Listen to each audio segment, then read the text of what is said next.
Just going to switch laptops over. While we do, what are you all here to learn tonight? While I set up. Anybody? Docker. OK, bit more than that. Manage local environments, OK. Why bother? OK. Fortunately, I have some slides on that. So we should be all right. Let's get set up. All right, separate display. So there we go. All right, then. So my name's Stuart Herbert. I've come up from South Wales. I was kindly invited up to speak. And I'm here to show you how I do dev environments with Docker for running PHP apps. I'm going to cover 3 topics tonight. We're going to look at why bother, why we do Docker in the first place. I'm going to give you my blueprint, how I build dev environments with PHP for every client that I have for my company. And finally, we have to talk about Docker on Mac versus Docker on Linux. There are some important differences for PHP applications in particular. How many of you use Windows? Nobody. Awesome. Awesome. That's a really good start. I have no slides for Docker on Windows, so I'm not leaving anyone out. That's great. Now, the thing I want to make out here is I've been doing this quite a while. I've been using virtual machines for a long time. I've been using containers now for the last couple of years. And what I'm doing is I'm sharing my experience, what I've learned with them, the pitfalls I've run into. I'm not here to tell you this is how it should be, how everyone should do it. I'm here to share how I've done it and why. Some of you who are already using Docker will have your own experience, and that experience is probably different to mine. And that doesn't make your experience invalid just because I'm up here speaking, because I'm here to learn from you as well. So this is a two-way thing. I don't really do talks lecture style. They turn into conversations. So please do ask questions throughout. We are videoing this, because I put the videos up on YouTube eventually. I've got 4 hours of video from talks earlier this year. I still haven't edited and put up. I'm bad at that, but it will eventually go up on YouTube. So when you do ask questions out, I will repeat them back, because I'm mic'd up. Hopefully the mic's working and picking it all up. Otherwise, this is going to be the longest mime show. OK. Is that all right? Does that match what everyone was expecting to hear tonight, first of all? OK. Awesome. Let's get into it then. So why Docker? I'm going to start off with a question for you all. How many of you are using virtual machines for your dev environments at the minute? About half, give or take. You're looking puzzled, sir. Yeah. Why? I've got a separate Docker instance All right. on my machine. OK. So you're running Docker in a VM? Well, it's not a DigitalOcean thing, so everything's a VM. Right. So you're running Docker on someone else's possible VM? Yeah. OK, fair enough. Everyone who's running it locally on their dev box, be it a laptop or a desktop, what are you using? Anybody? Vagrant? Vagrant and? Sorry, what virtual machine are you using? Because Vagrant is just a virtual box. OK. So everyone's using VirtualBox? Anyone using VMware? No? I did in the past. You did in the past? I have a slide for that. Anyone using Parallels? What else does Vagrant support these days? I think it supports KVM on Linux. I can't remember. But mostly VirtualBox. Yeah. I've used these tools as well. And in order to give you some context as to why I use Docker, I just want to take you very quickly about how I got here. I started back when VMware Workstation first came out, back in the late 90s, early 2000. I was using Linux for all my dev work, and I needed something to run Windows. VMware came out, and it allowed us to do that, which was awesome. So that got us started. And then through to about 2008 was when I took on a job where we were using VMware in production on servers. That was my first server-side experience. And we were using VMware ESX. Anyone use that? Anyone heard of it? Yeah, got the scars? Now, ESX was a pioneering product. It was trying to take a cluster of servers and hide them from you. You loaded up virtual machines, and it was trying to put resources on the right place for you, so you didn't have to worry about it. Pioneering product ahead of its time, and with all products ahead of its time, it crashed and burned quite horribly in production. There's no two ways about that. And so the team I was leading at 2010, we started thinking, how do we move away from ESX? How do we move on to something simpler and looking for more stability and better performance? Because VMware is not the fastest thing in the world. And we started playing around with Linux KVM, which is one of the hypervisors that ships with the Linux kernel. And then in 2012, I moved on to a different company, and there we were using VirtualBox and Vagrant for creating reproducible test environments. So we weren't actually doing development in there, but we were then loading all that code into VirtualBox and Vagrant so we could control the test parameters at least. And gradually, I came across more companies who were using VirtualBox and Vagrant for development work as well, especially firms that were not using Linux on the desktop, using Macs, using Windows. At the end of the day, the internet runs mostly on Linux or Azure. So VirtualBox and Vagrant have kind of come throughout the industry with that. But so those projects got bigger and bigger and bigger. And so in 2015, I was left with a choice where I couldn't buy hardware big enough to keep up with the demands against VirtualBox in particular. And so I started looking at Docker containers. And that's how I got to where I am today. And the environments I'm going to show you how to build are based on this sort of progression here, about how we get more out of less hardware and more portable hardware. I mentioned ESX in production. 2018 will be when I get to put Docker in production for the first time. Although there was a phone call on the walk here tonight which suggests that may be moved forward to the end of this year. My client's trying to accelerate their timescales, and that will be Kubernetes, which is one of the Docker container type tools. It's not done by Docker, of course, it's Google Kubernetes, but it's a production tool for running containers. Their team's working on that, and it'd be interesting to see how that goes. So my experience on Docker is all dev, okay? I can't help you with your production problems today other than don't do it, which is not what you want. Now, that journey, there's a story that runs through it, and that's a need constantly through it to improve the stability and the performance of my dev environment and get more out of it as my dev environments become bigger and more complicated. And it's the same journey that led me into PHP. I used to be a Java developer back in the 90s when no one knew me at all. And back in the early days, Java was ahead of its time. It was unstable. It was difficult to work with. And that's how I came into PHP. And that kind of mirrors my journey into Docker, moving away from the pioneering virtual machine technologies into something else in order to get life, just an easier life at the end of the day. So that's how I got to from virtual machines to Docker for containers. What I want to know is, why are you using virtual machines today?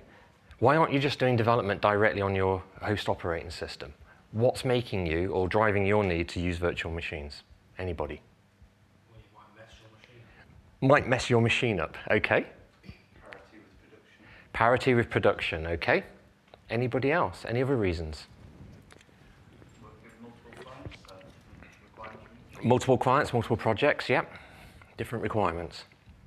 Okay. Supporting legacy projects that have older PHP versions. Supporting legacy projects. That's an interesting one. I don't have a slide for that. I've got all the slides for all the others. I haven't got a slide for that. So that's an interesting one. I think we should come back to that. I like that. I like that a lot. So I'm just going to sum that up in some slides. Back in the old days, we'd do development directly on the host operating system.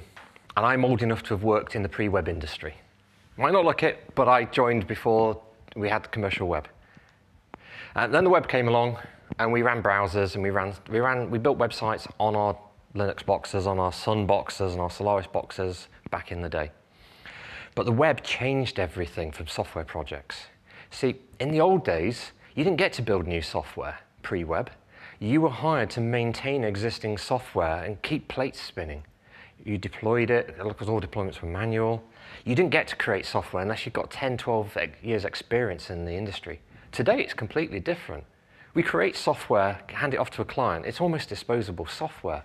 It's a completely different industry to the one I joined. And the other thing is, we went from developers per project to projects per developer. I run my own firm, so I've got multiple projects on the go at once.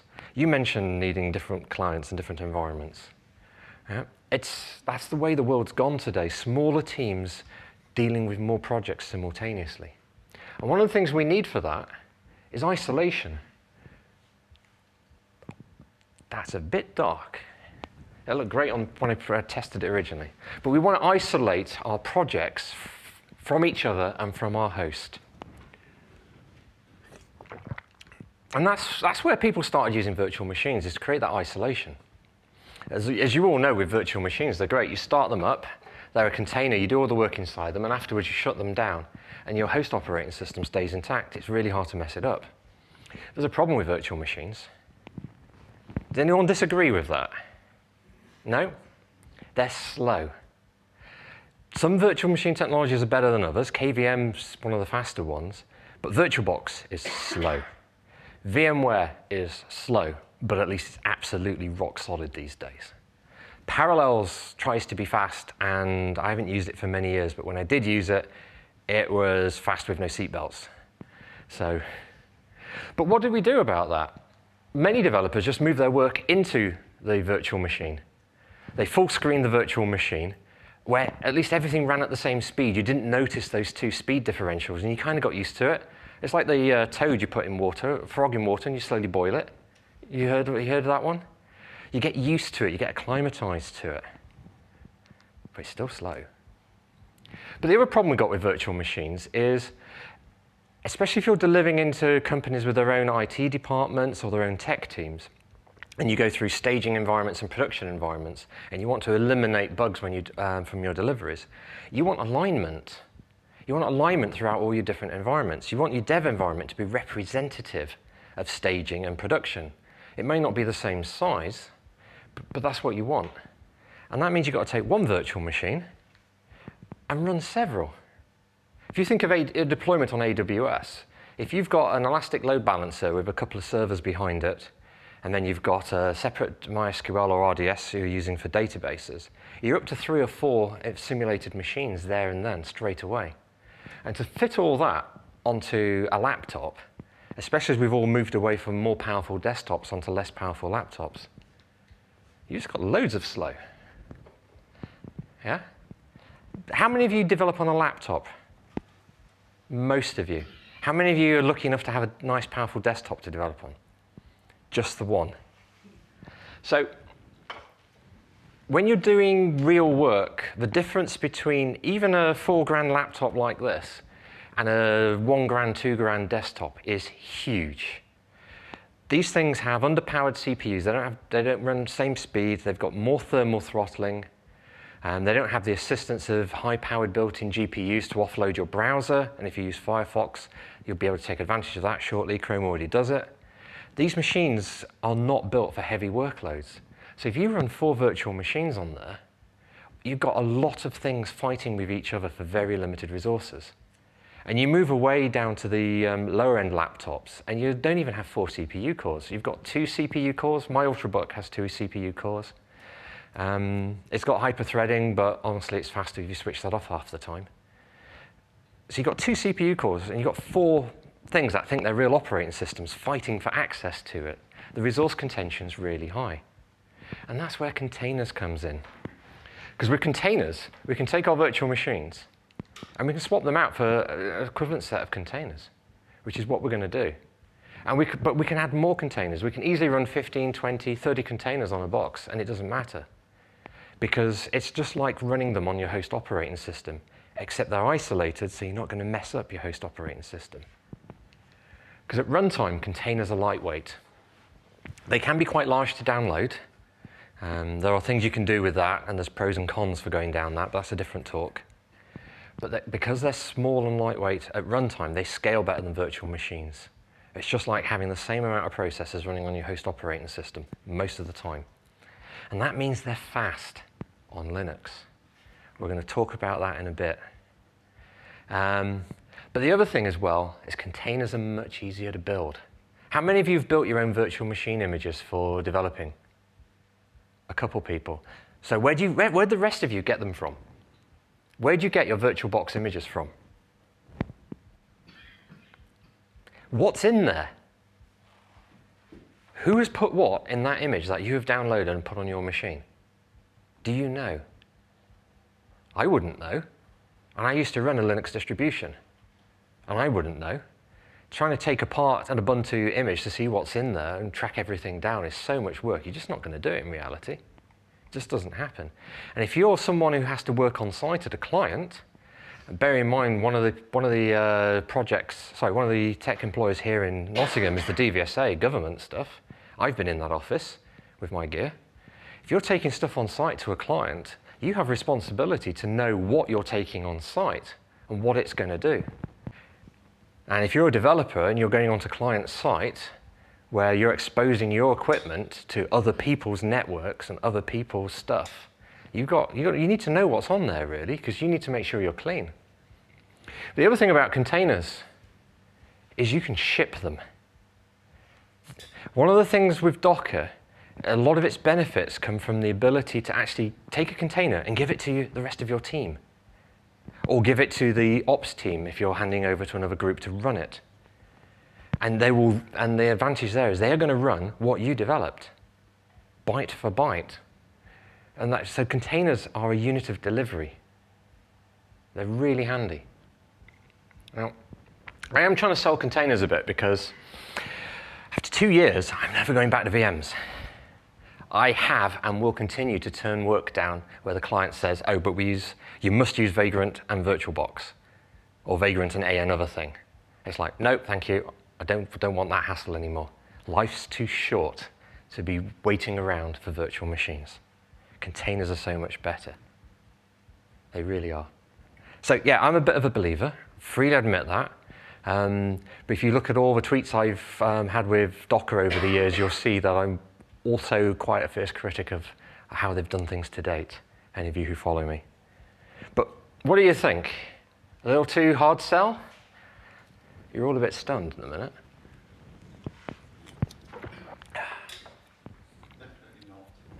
I'm pushing for this at all. Yeah. I mean, I'm not going to pretend that containers are perfect. You're swapping one set of problems for another. It's always the way of the world. There's no such thing as a free lunch. You look like you've got a question. No, so the only reason I've used them before, the only reason why I've used them is because it's just been easier. Yeah. Like, just stick it on a server and have to configure the server. Yeah. You've got an image, you throw it on there. Right. You do a lot of node stuff. Yeah. There's a thing called Docu which behaves like Heroku, Okay. and you're done. Right. There's nothing wrong with that. What's wrong with easy? Sorry? What's wrong with easy? Nothing. Okay. I'm saying that's why I would. Okay. I'd use them, whereas on VMs and all, you've got a lot more stuff to set up. Okay. Well, hopefully, I'm going to show you a blueprint for PHP Dev environments that makes it just as easy for PHP. Hopefully.